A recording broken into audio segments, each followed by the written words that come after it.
नमस्कार सुंदर शाह जी। आज पूरे विश्व में दीपावली का त्यौहार मनाया जा रहा है। प्राचीन काल से ही यह त्यौहार मनाया जाता रहा है। वैदिक परंपरा में आज के दिन यज्ञ की परंपरा थी और पौराणिक मान्यता की दृष्टि से देखा जाए तो मर्यादा पुरुषोत्तम राम के अयोध्या में पधारने पर घी के दीपक जलाकर उनका स्वागत किया गया था। घी के दीपक जलाना तो बहुत ही जन कल्याणकारी परंपरा है। इससे वायुमंडल का प्रदूषण दूर होता है, किंतु दुर्भाग्यवश आजकल जो पटाखों की प्रक्रिया चल रही है वह वातावरण को बहुत अधिक प्रदूषित कर देती है। थोड़े से अपने आनंद के लिए कोई ये नहीं सोचता। पटाखों से जो वायुमंडल में विषाक्त गैसें फैल जाती हैं, उसका दुष्प्रभाव पूरे मानव जाति को भुगतने के लिए विवश होना पड़ता है। पटाखे छोड़ने वाले ये नहीं सोचते कि हम स्वयं तो क्षणिक आनंद ले रहे हैं, लेकिन दूसरों के जीवन के लिए घातक स्थिति पैदा कर रहे हैं। यही स्थिति उन पराली जलाने वाले किसानों की भी है, जो थोड़े से खर्चे से बचने के लिए पराली को जलाते हैं। वो इतना भी नहीं सोचते कि यदि जलाना ही है तो पराली संपूर्ण खेत की पराली को इकट्ठी करके जलाई जाए तो धुआं कम से कम उठेगा और प्रदूषण कम फैलेगा। किंतु वो परिश्रम से बचने के लिए खेत में फैले हुई पराली को एक जगह जला देते हैं और वो धुआं छोड़ती जाती है और थोड़ी बहुत जलती है। अधिकतर धुएं में ही सब कुछ हो जाता है।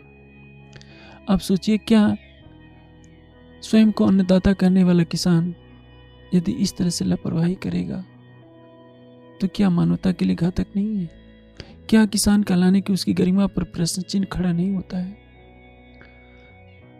हम यदि दूसरों को सुख नहीं पहुंचा सकते तो किसी को दुखी करने का हमें नैतिक अधिकार किसने दिया है?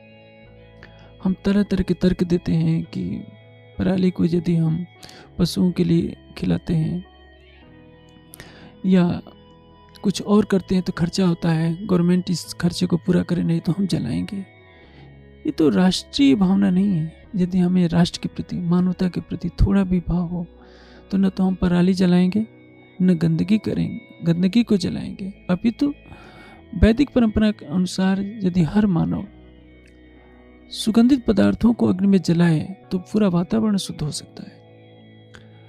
संभव है सांप्रदायिक कट्टरता के कारण कोई हवन की प्रक्रिया को मान्यता न दे। कुछ लोग ऐसे भी हो सकते हैं जो इसे अपने धार्मिक मान्यताओं पर आघात समझेंगे, तो इतना तो कर सकते हैं कि अग्नि में सुगंधित पदार्थ डाल सकते हैं।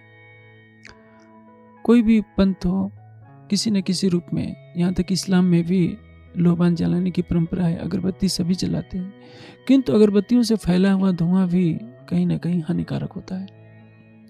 वैदिक परंपरा में, जैसे मैंने अभी पहले कहा, घर घर यज्ञ करने की परंपरा थी और उससे उठता हुआ धुआं संपूर्ण विश्व में शुद्ध वायु को प्रसारित करता था। आप सोचिए, यदि 1 मिनट के लिए भी दीप वायु न रहे, ऑक्सीजन न रहे, तो क्या पृथ्वी पर सृष्टि का अस्तित्व रह पाएगा?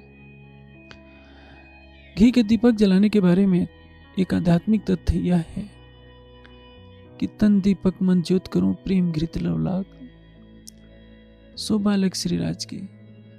आप सोचिए, आरत कौन श्रीराज।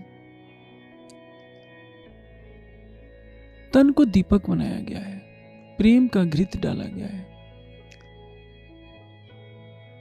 मन को जलती हुई ज्योत, ज्ञान के प्रकाश से जलती हुई एक ज्योत का पुंज माना गया है। तन दीपक मन ज्योत करो प्रेम घृत लौला। जिसके हृदय में प्रेम का घृत हो, ज्ञान की ज्योति जल रही हो, मन रूपी बाती जल रही हो, वह हृदय ही धन्य है। और दीपक तो यह संदेश देता है कि जैसे मैं जल रहा हूं वैसे ही तुम दूसरों को भी जलाओ। इस दीपावली पर्व का कितना उच्चतम आदर्श है। दीपावली का अर्थ होता है दीपों की पंक्ति। हर व्यक्ति दीपकों की पंक्ति जलाए। एक दीपक जलाने से कार्य नहीं होगा, एक साथ अनेकों दीपकों को जलाएं ताकि उनकी पंक्तियां बन जाए। ये दीपमालिका का यही भाव है। खटुती में इस तथ्य को दर्शाया गया है, जब श्री मेहराज वीरा के